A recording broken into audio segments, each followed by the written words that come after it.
26 ans déjà que le tournoi de l'Entente du Vignoble rassemble les clubs de football de la région. Le samedi 16 avril dernier, ce sont 14 équipes U10, 16 équipes U11 et 24 équipes U12, U13 qui se sont déplacées au stade de la Roche-Corbinière à Monnières. C'est un de nos grands jours de l'année, c'est la 26e édition, donc c'est pas la première fois qu'on l'organise, mais c'est beaucoup de travail avec beaucoup de bénévoles qui s'impliquent. Et puis on essaye d'en faire une journée conviviale, à la fois pour nos bénévoles et à la fois pour les joueurs et les enfants qui sont là. Ah justement, quel est le travail des bénévoles ? Il est multiple parce qu'il y a toute la partie qu'on voit aujourd'hui, que ce soit du côté arbitre, que ce soit derrière un bar, que ce soit derrière les jeux qu'on a organisés pour animer la journée. Mais il est aussi, il y a plein de travailleurs de l'ombre, tous ceux qui sont occupés avant de construire les panneaux, qui sont occupés de mettre en place les terrains, puisqu'on a 4 terrains pour les enfants. Voilà, il y a toute cette partie-là qui ne se voit pas, la sono, la technique derrière, toute cette partie-là ne se voit pas, mais elle est essentielle, voire indispensable. Et beaucoup viennent ? On a, je dirais, une quarantaine de personnes. Je préfère même pas en nommer parce que si on en nomme un, on va forcément en oublier. Mais on doit être une quarantaine de bénévoles à œuvrer toute la journée.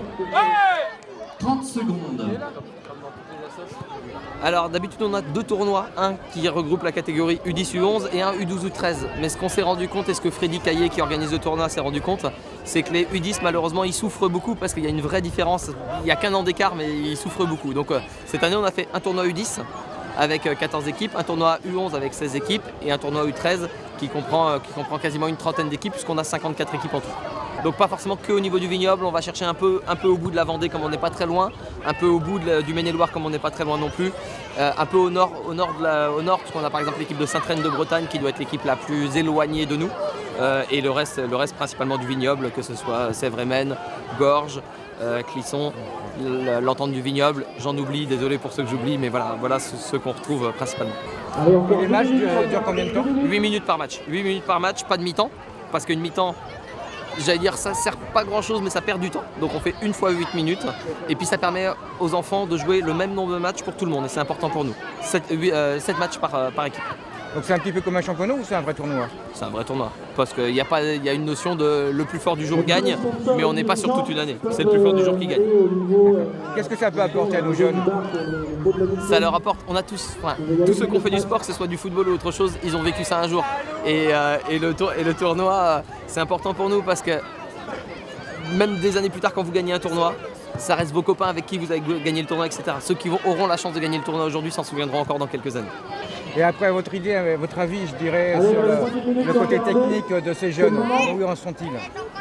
C'est assez disparate, mais il y a dans le vignoble, pour élargir, on a des très très bons jeunes. Certains sont repérés par des clubs assez sympathiques, que ce soit des clubs de la périphérie nantaise ou le FC Nantes. Je vais prendre que notre exemple que je connais le mieux. Nous, on a un enfant de l'Entente du Vignoble qui l'an dernier est parti au FC Nantes. Il y en a un ou deux qui sont repérés aujourd'hui encore par le FC Nantes. Voilà. Alors de là à devenir professionnel, il y a une longue route et une longue marche. Justement, en profiter pour l'avenir et l'avenir de ce club de Monnières. Notre avenir court terme du club de Monnières, il n'existe pas, puisque notre avenir, il est plutôt dans l'Entente du Vignoble. Aujourd'hui, le club de Monnières, le Palais, a décidé d'aller fusionner, et on va fusionner avec la Chapelle-Olympe pour devenir le FC Entente du Vignoble. Les jeunes déjà étaient de l'Entente du Vignoble, les jeunes et les seniors demain seront Entente du Vignoble, on ne fera plus qu'un seul club. Quel est l'intérêt ?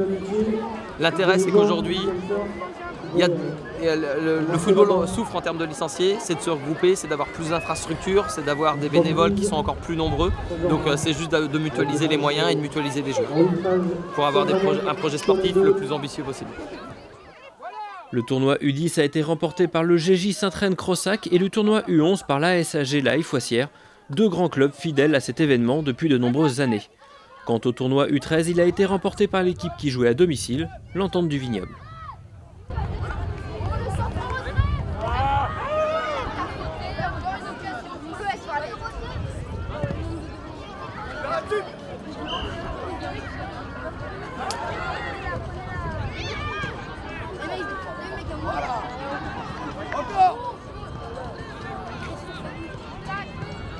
Encore, on revient.